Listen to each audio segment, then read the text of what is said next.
Subscribe कीजिए हमारे channel exam मंथन 24/7 को और बेल आइकन दबाना ना भूलें, जिससे आपको हमारी सभी वीडियोस की नोटिफिकेशन मिलती रहे। हेलो स्टूडेंट, मैं विकास आप सभी का एग्जाम मंथन पे स्वागत करता हूं। देखिए, एंशियंट इंडिया के अंतर्गत जो आज का हमारा टॉपिक है वो है चालुक्य वंश।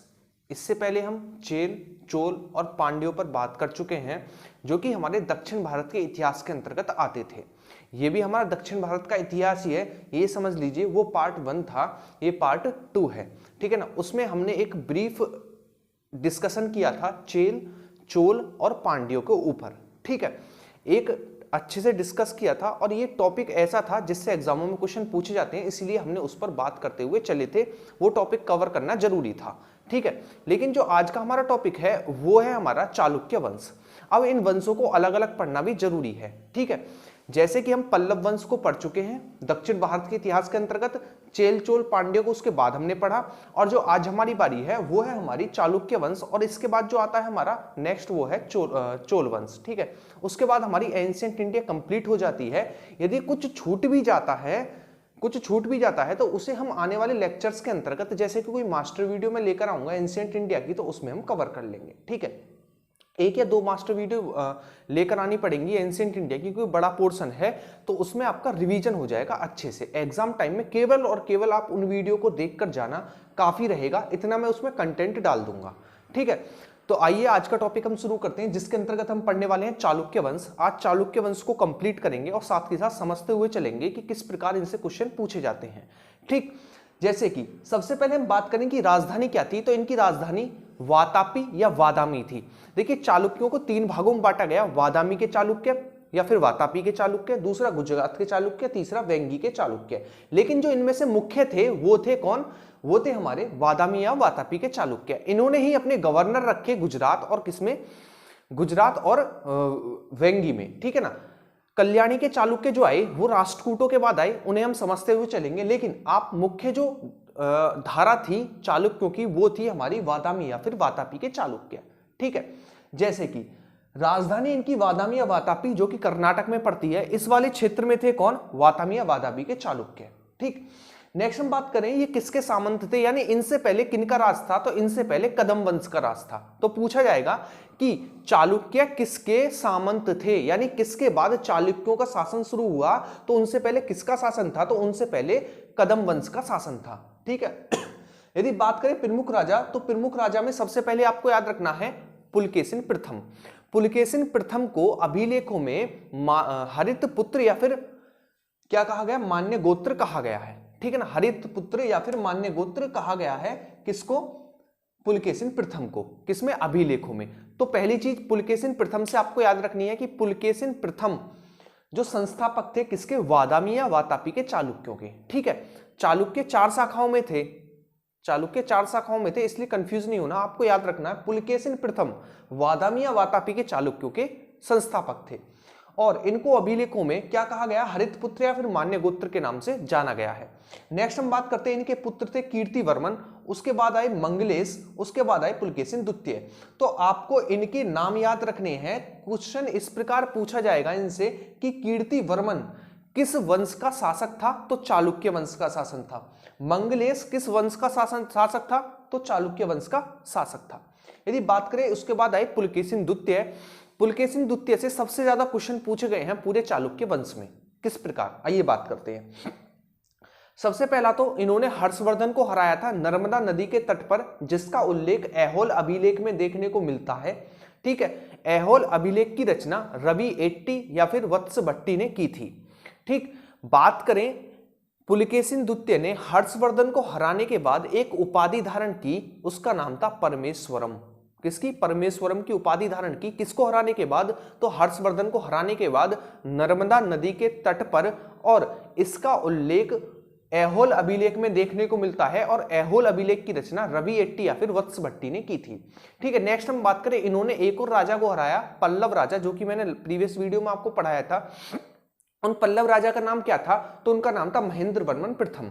महेंद्र वर्मन प्रथम, इन्होंने महेंद्र वर्मन प्रथम को भी हराया, और महेंद्र वर्मन प्रथम को हराकर इन्होंने एक अपना भाई बैठा दिया, जिसका नाम था जयसिंह। क्या नाम था? जयसिंह नाम था जयसिंह, ये अब नाम छोड़िए, नाम शायद जयसिंह यहां पर रखा गया था। हाँ ठीक है। तो इन्होंने पुलकेशिन द्वितीय ने जीतने के बाद जो महेंद्र वर्मन थे उन्हें हराने के बाद उनसे जो स्थान मिला वहां पर किसकी स्थापना की? वेंगी के चालुक्यों की स्थापना की। यानी वहां पर एक अपना प्रशासक रखा जिससे कहा गया, जहां से स्थापना हुई वेंगी के चालुक्य। ठीक है, तो वेंगी के चालुक्य जो थे वो वातामी के चालुक्यों के ही एक हिस्सा थे। ठीक, नेक्स्ट हम बात करते हैं पुलकेशिन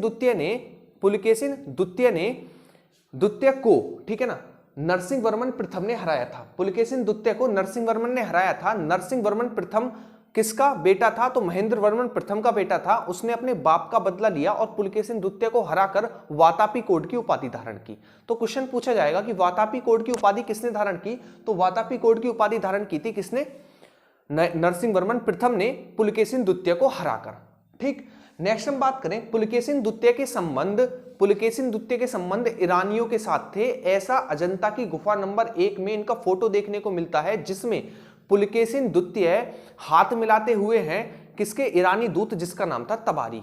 ठीक है, इससे यह स्पष्ट होता है कि चालुक्यों का संबंध था ईरानियों के साथ, या फिर कह सकते हैं पुलकेशिन द्वितीय का संबंध था ईरानियों के साथ। ठीक है, क्योंकि अजंता की गुफा नंबर 1 में पुलकेशिन द्वितीय हाथ मिलाते हुए हैं किसके साथ? ईरानी शासक या फिर ईरानी दूत तबारी के साथ। ठीक तो आपको मुख्य रूप से ये चीजें याद रखनी है पुलकेशिन द्वितीय से संबंधित। ठीक है, नेक्स्ट हम बात करते हैं विक्रमादित्य। तो विक्रमादित्य की बात करें तो विक्रमादित्य जो थे उन्होंने अपने भाई जयसिंह को गुजरात का प्रशासक बनाया और यहीं से स्थापना हुई गुजरात के चालुक्य। किसकी? गुजरात के चालुक्य। देखिए, वातामी या वादापी के चालुक्य जो थे उनमें से पुलकेशिन द्वितीय ने महेंद्र वर्मन प्रथम को हराकर अपना एक शासक रखा वेंगी में और यहीं से स्थापना हुई किसकी? वेंगी के चालुक्य। ठीक है, बात करें गुजरात के चालुक्य तो विक्रमादित्य ने अपना एक भाई रखा जयसिंह, कहां पर? गुजरात में प्रशासक बनाया, यहीं से स्थापना हुई गुजरात के चालुक्य। किसकी? गुजरात के चालुक्य। ठीक है, ये आपको याद रखना, गुजरात के चालुक्यों की यहां से स्थापना हुई। नेक्स्ट हम बात करें, उसके बाद आते हैं विनयादित्य, उसके बाद आते हैं विजयादित्य। ठीक है ना, चालुक्यों में सर्वाधिक समय तक यदि किसी ने शासन किया तो वो थे विजयादित्य। ठीक है, तो यहां से क्वेश्चन 2 बनेंगे। विनयादित्य किस वंश का शासक था? चालुक्य वंश का। यदि बात करें विजयादित्य तो विजयादित्य जो थे वो चालुक्य वंश के शासक थे और चालुक्यों में यदि किसी ने सर्वाधिक समय तक शासन किया तो वो था विजयादित्य। ठीक, नेक्स्ट हम बात करते हैं विक्रमादित्य द्वितीय। तो विक्रमादित्य द्वितीय के समय पर अरब आक्रमण हुआ चालुक्यों में। ठीक है ना, अरब आक्रमण हुआ चालुक्यों में। तो आपको याद रखना, चालुक्यों के समय जो अरब आक्रमण हुआ था उस समय राजा कौन था? तो उस समय राजा था विक्रमादित्य द्वितीय। ठीक है, यदि बात करें कीर्तिवर्मन द्वितीय तो वातामी या वातापी के चालुक्यों का अंतिम शासक था। वादामी या वातापी के चालुक्यों का अंतिम शासक था कौन? कीर्तिवर्मन द्वितीय। इसे हराया किसने? तो इसे राष्ट्रकूट राजा दंती दुर्ग ने हराया और राष्ट्रकूट वंश की स्थापना की। ठीक है, राष्ट्रकूट वंश की स्थापना की। आइए अब समझते हैं। ये थे वादामी या वातापी के चालुक्य, इन्हें राष्ट्रकूटों ने हराया, राष्ट्रकूट वंश की स्थापना हुई। फिर राष्ट्रकूटों को कल्याणी के चालुक्यों ने हराकर कल्याणी के चालुक्यों की स्थापना की। ठीक है, अब हम पढ़ेंगे कल्याणी के चालुक्य, क्योंकि हम राष्ट्रकूटों को पहले पढ़ चुके हैं। तो हम चालुक्य वंश पढ़ रहे हैं, तो वादामी या वातापी के चालुक्यों को हराकर स्थापना की राष्ट्रकूट वंश की दंती दुर्ग ने, और राजा कौन था जिसे हराया? वो था कीर्तिवर्मन द्वितीय। और फिर राष्ट्रकूटों को हराया कल्याणी के चालुक्यों ने और कल्याणी के चालुक्यों की स्थापना की। उससे पहले वेंगी के चालुक्यों ने जयसिंह को रखा था गुजरात में, जहां से गुजरात के चालुक्यों की स्थापना हुई। और जो पुलकेशिन द्वितीय था उसने अपना प्रशासक रखा कौन? कहां पर? वेंगी में, जहां से वेंगी के चालुक्यों की स्थापना हुई थी। तो मुख्य रूप से ये मुख्य थे गुजरात के चालुक्य, वेंगी के चालुक्य, वातापी के चालुक्य और कल्याणी के चालुक्य। ठीक है, तो फिर से रिपीट करता हूं मैं। देखिए, वादामी या वातापी का अंतिम जो शासक था वो था कीर्तिवर्मन द्वितीय। कीर्तिवर्मन द्वितीय को दंती दुर्ग ने हराया और राष्ट्रकूट वंश की स्थापना की। उसके बाद राष्ट्रकूट वंश के शासक को हराकर कल्याणी के चालुक्यों की फिर से स्थापना हुई। अब हम पढ़ने वाले हैं कल्याणी के चालुक्य, और यहाँ पे हमारा चालुक्य वंश समाप्त हो जाता है, क्योंकि गुजरात के चालुक्य और वेंगी के चालुक्य केवल और केवल प्रशासक थे, ना कि यहाँ पर कोई बड़े राजा हुए। जैसे कि जब आपका कोई कारोबार बड़ा हो जाए तो आप कारोबार को देखने के लिए कोई नौकर रख दे, कोई नौकर रख दें या फिर कोई अपना कोई सगा संबंधी रख दें तो ऐसा नहीं होगा कि हम उन्हें अलग से पढ़ें, नहीं, वो केवल और केवल भाग थे वादामी या फिर वातापी के चालुक्यों के, ठीक है। लेकिन ये वाली कल्याणी के चालुक्यों की शाखा अलग थी, इन्होंने अपनी स्थापना अलग से की और अपनी जगह भी अलग से बनाई, ठीक है। तो अब हम पढ़ेंगे कल्याणी के चालुक्य, ठीक। तो आपको बताइए वीडियो कैसी लग रही है। अभी हम नेक्स्ट शुरू करने वाले हैं किसके, कल्याणी के चालुक्य। छोटा सा है, खत्म हो जाएगा, 3-4 राजा उसमें देखने को मिलते हैं महत्वपूर्ण, जिनसे एग्जामों में क्वेश्चन पूछे जाते हैं। तो आपका काम रहेगा वीडियो को एंड तक देखना। जो यहां तक आए लगभग देखेंगे वीडियो को एंड तक, तो वीडियो को एंड तक देखना और बताना वीडियो कैसी लगी, ठीक है। आइए एक बार हम रिकॉल कर लेते हैं जल्दी से हमने क्या पढ़ा, उसके बाद हम कल्याणी के चालुक्यों को खत्म करते हैं। जैसे कि सबसे पहले राजधानी, इनकी राजधानी वादामी या वातापी थी, ठीक है। नेक्स्ट हम बात करें किसके सामंत थे, कदम वंश के सामंत थे। नेक्स्ट हम बात करें संस्थापक, तो पुलकेशिन प्रथम संस्थापक थे। अभिलेखों में इनका नाम मान्य गोत्र या फिर हरितपुत्र देखने को मिलता है। उसके बाद जो राजा आते हैं वो हैं कीर्तिवर्मन प्रथम, उसके बाद मंगलेश, उसके बाद पुलकेशिन द्वितीय। पुलकेशिन द्वितीय ने हर्षवर्धन को नर्मदा नदी के तट पर हराया था, ऐसा हमें ऐहोल अभिलेख में देखने को मिलता है, जिसकी रचना अरबी एट्टी ने की थी, ठीक है। और हर्षवर्धन को हराकर इन्होंने परमेश्वरन की उपाधि धारण की थी। पुलकेशिन द्वितीय ने पल्लव राजा महेंद्र वर्मन प्रथम को भी हराया था और महेंद्र वर्मन प्रथम को हराकर वेंगी के चालुक्यों की स्थापना की थी। नेक्स्ट हम बात करें उसके बाद यदि हम बात करें तो पुलकेशिन द्वितीय को पल्लव राजा नरसिंह वर्मन प्रथम ने हराया और वातापी कोड की उपाधि धारण की। यदि बात करें पुलकेशिन द्वितीय के संबंध ईरानियों के साथ थे, ऐसा अजंता की गुफा नंबर 1 में देखने को मिलता है, जिसमें इनका एक फोटो है तबारी के साथ, जो कि एक ईरानी दूत था। नेक्स्ट उसके बाद हमने बात की विक्रमादित्य ने अपने भाई जयसिंह को गुजरात में प्रशासक रखा और यहां से गुजरात के चालुक्यों की स्थापना हुई। नेक्स्ट हम बात करते हैं विनयादित्य, केवल नाम याद रखना। उसके बाद विजयादित्य, चालुक्य में सबसे ज्यादा समय तक शासन जिसने किया वो था विजयादित्य। उसके बाद हम बात करते हैं विक्रमादित्य द्वितीय, तो अरबों का आक्रमण हुआ था विक्रमादित्य के समय पर। यदि कीर्तिवर्मन द्वितीय की बात करें तो वादामी या वातापी के चालुक्यों का अंतिम शासक था कीर्तिवर्मन द्वितीय, जिसे इसके एक ही सैनिक दंती दुर्ग ने हराकर राष्ट्रकूटों की स्थापना की और राष्ट्रकूटों को खत्म करके कल्याणी के चालुक्यों की स्थापना होती है। तो आइए अब हम शुरू करते हैं कल्याणी के चालुक्य। यदि वीडियो अच्छी लग रही हो तो उसे लाइक करते चलना, ठीक है। आइए शुरू करते हैं कल्याणी के चालुक्य, फिर हमारा चालुक्य वाला पोर्शन कंप्लीट हो जाएगा और उसके बाद हम नेक्स्ट मूव करेंगे चोलों के ऊपर, ठीक है ना, चोलों के शासन के ऊपर। उसके बाद हमारी एंशिएंट इंडिया कंप्लीट हो जाएगी।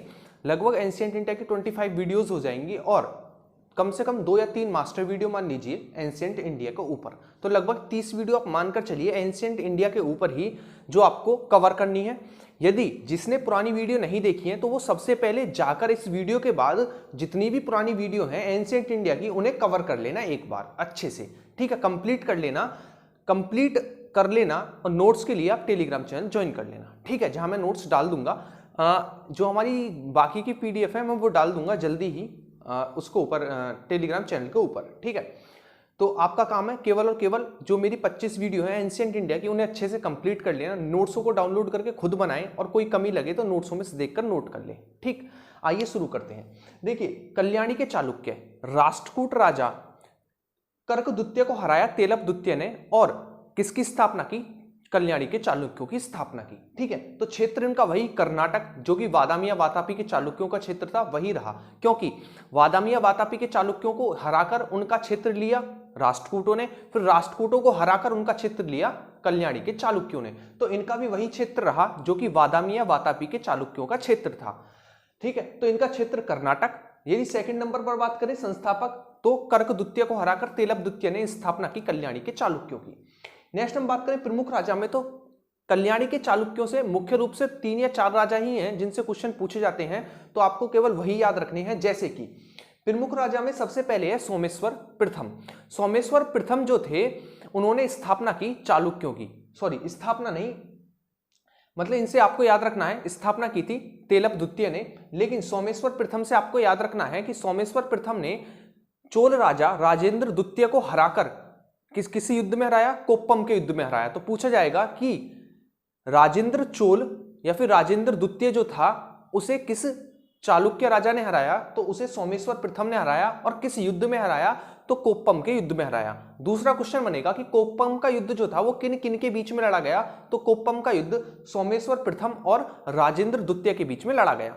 जब राजेंद्र द्वितीय हार गए तो उनका भाई आया जिसका नाम था वीर राजेंद्र, तो वीर राजेंद्र ने बदला लिया और सोमेश्वर द्वितीय को हराकर मार दिया।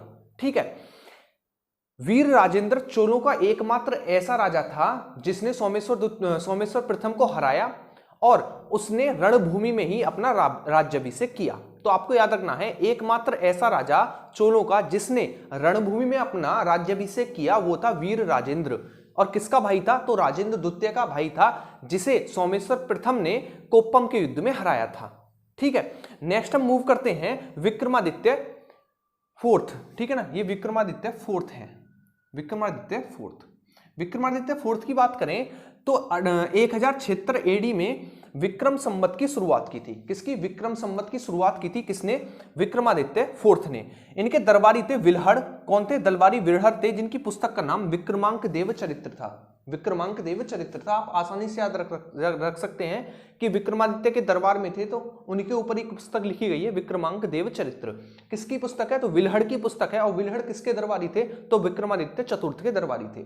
नेक्स्ट हम बात करें, इनके दरबार में एक मंत्री भी थे। किसके दरबार में, विक्रमादित्य फोर्थ के दरबार में मंत्री भी थे जिनका नाम था विज्ञानेश्वर। क्या नाम था, विज्ञानेश्वर। तो आपको ये चीजें याद रखनी है विक्रमादित्य फोर्थ से संबंधित। नेक्स्ट हम बात करें सोमेश्वर तृतीय, तो सोमेश्वर तृतीय से आपको मुख्य रूप से दो चीजें याद रखनी है। इनकी एक पुस्तक है मानसो उल्लास और इनका एक उपाधि है भूलो कमल। ठीक है, तो आपको दो चीजें मुख्य रूप से याद रखनी है सोमेश्वर तृतीय से। पहली चीज जो है वो ये है कि इनकी पुस्तक का नाम क्या है, तो इनकी पुस्तक का नाम मानसो उल्लास है। यदि बात करें इनकी उपाधि की तो इनकी उपाधि है भूलो कमल। ठीक है ना, भूलो कमल इनकी उपाधि है। नेक्स्ट हम बात करें जो चालुक्यों का यानी कल्याणी के चालुक्यों का अंतिम राजा था वो था सोमेश्वर फोर्थ। सोमेश्वर फोर्थ इनका अंतिम राजा था। ठीक है, ये आपको याद रखना है। यदि बात करें इनकी भाषा क्या थी, कंप्लीट चालुक्यों की भाषा क्या थी, तो इनकी भाषा संस्कृत थी। और राजचिन्ह क्या था, तो राजचिन्ह वराह था। वराह इनका राजचिन्ह था। तो ये थे हमारे चालुक्य। ठीक है, सबसे पहले हमने पढ़ा जो हमारे बादामी या वातापी के चालुक्य थे, उसके बाद हमारे कल्याणी के चालुक्य। तो हमारे चालुक्य वाला पोर्शन कंप्लीट होता है। तो आपका काम रहेगा केवल और केवल अभी जाना, वीडियो खत्म होने के बाद आई बटन पर क्लिक करें या फिर एंड स्क्रीन पर देख सकते हैं, आपको वीडियो मिल जाएगी किसकी, कंप्लीट प्लेलिस्ट हिस्ट्री की। तो आप जाइए उसे कंप्लीट कर लीजिए। नोट्स की आपको दिक्कत नहीं पड़ेगी, आप टेलीग्राम चैनल से डाउनलोड कर सकते हैं। ठीक है, केवल और केवल आपको कहानी के रूप में पूरी एंशिएंट इंडिया 2 दिन में खत्म कर देनी है। अपना टारगेट बनाइए। किसी दिन हम टेस्ट ले लेंगे एंशिएंट इंडिया के ऊपर 100-200 क्वेश्चन का, जिसमें हम कंप्लीट एंशिएंट इंडिया को कर लेंगे। तो आपका काम रहेगा केवल और केवल कंप्लीट करना है एंशिएंट इंडिया को। और हाँ देखिए, बहुत ही कम समय में और इतना अच्छा कंटेंट देना बहुत ही कम आपने देखा होगा YouTube पे। तो आप इसकी थोड़ी बहुत इज्जत करें और इसी प्रकार अपनी पढ़ाई करते रहें। सबसे बड़ी बात है, यदि आप वीडियो को कंप्लीट करते हैं फिर बताइएगा कि कैसी लगी। सबसे बड़ी बात हमारे लिए वही है। ठीक है, तो आपका काम रहेगा वीडियो को जाकर कंप्लीट करना। ठीक है, आइए रिवीजन कर लेते हैं। सबसे पहले हमने पढ़ा कल्याणी के चालुक्यों में इनका क्षेत्र वही जो बादामी या वातापी के चालुक्यों का था, कर्नाटक। यदि बात करें, इनका संस्थापक तेलप द्वितीय था जिसने राष्ट्रकूट राजा का अंतिम राजा कर्क द्वितीय को हराकर स्थापना की थी। यदि बात करें सोमेश्वर प्रथम, तो सोमेश्वर प्रथम ने राजेंद्र द्वितीय को कोप्पम के युद्ध में हराया, फिर उसका बदला लिया उसके भाई ने जिसका नाम था वीर राजेंद्र, और उसने सोमेश्वर प्रथम को हराया। वीर राजेंद्र एकमात्र चोलों का ऐसा राजा था जिसने अपना राज्याभिषेक युद्ध भूमि में किया। ठीक है, उसके बाद हमने बात की किस पर, विक्रमादित्य फोर्थ। विक्रमादित्य फोर्थ ने 1076 ईस्वी में विक्रम संवत की शुरुआत की। बात करें इनका दरबारी, तो विल्हड़ इनके दरबारी थे। यदि बात करें विल्हड़ की पुस्तक, तो विक्रमांक देव चरित्र है। यदि बात करें इनके दरबारी कौन थे, तो विज्ञानेश्वर इनके दरबारी थे विक्रमादित्य फोर्थ के। यदि बात करें सोमेश्वर तृतीय, तो सोमेश्वर तृतीय की आपको पुस्तक और उपाधि याद रखनी है। इनकी पुस्तक का नाम मानसो उल्लास। यदि बात करें उपाधि, तो इनकी उपाधि थी भूलो कमल। ठीक है ना, तो कल्याणी के चालुक्यों का अंतिम राजा जो था वो था सोमेश्वर फोर्थ। ठीक, यदि बात करें चालुक्यों की भाषा थी संस्कृत, और राजचिन्ह की बात करें तो वराह था, राजचिन्ह वराह था। ठीक है, तो ये हुआ आज का हमारा कंप्लीट चालुक्य। वीडियो को लाइक करना अगर वीडियो अच्छी लगी हो, और हो सकते हैं तो अपने व्हाट्सएप ग्रुप, टेलीग्राम ग्रुप पर इसे शेयर कर सकते हैं, अपने दोस्तों को शेयर कर सकते हैं वीडियो को, और बता सकते हैं कि आप यहाँ से पढ़ सकते हैं। देखिए, बहुत कम समय में मैंने एंशिएंट इंडिया को कंप्लीट कराया है। बेशक 1 महीना लग गया, लेकिन आप मिनटों को जोड़ेंगे ना तो ज़्यादा टाइम नहीं लगा होगा, और इतने अच्छे कंटेंट के साथ कराया है। आप यकीन मानिएगा एग्जाम में आप देख सकते हैं कि क्वेश्चन किस प्रकार यहाँ से बन सकते हैं। एक एक छोटे छोटे टॉपिक को लिया था, उपाधि भी मैंने कराया था अलग से, उपाधि, अभिलेख, ठीक है ना, राजाओं के उपनाम, ठीक, उनके दरबारी, सभी को अलग अलग कराया है। तो आप जाइए अपने कंसेप्ट डेवलप कीजिए, सबको अलग कीजिए, अलग अलग पढ़िए, ताकि आपको चीजें लंबे समय तक याद रह सकें। ठीक है, तो मिलेंगे नेक्स्ट वीडियो में। तब तक का आपका काम रहेगा नोट्स को डाउनलोड करके कंप्लीट एंशिएंट इंडिया को कंप्लीट करना, ताकि जब हम टेस्ट लगाएं तो आप आसानी से उसे कंप्लीट कर सकें। ठीक है, 1 या 2 दिन में आप आसानी से कंप्लीट कर सकते हैं पूरी एंशिएंट इंडिया को, यदि आप अच्छे से करें। ठीक, तो आपका यही काम रहेगा, ये आपका होमवर्क है, जाइए और कंप्लीट कीजिए अपनी एंशिएंट इंडिया को। ठीक है, उसके बाद हम मॉडर्न और मेडिएवल करेंगे, तो उससे पहले आप कंप्लीट कर लीजिए। आपके अंदर एक कॉन्फिडेंस डेवलप रहेगा यदि आप एंशिएंट इंडिया को कंप्लीट कर लेते हैं आगे पढ़ने के लिए। ठीक है, नेक्स्ट वीडियो में मिलेंगे, जब तक आप अच्छे से रिवीजन कीजिए। Thank you.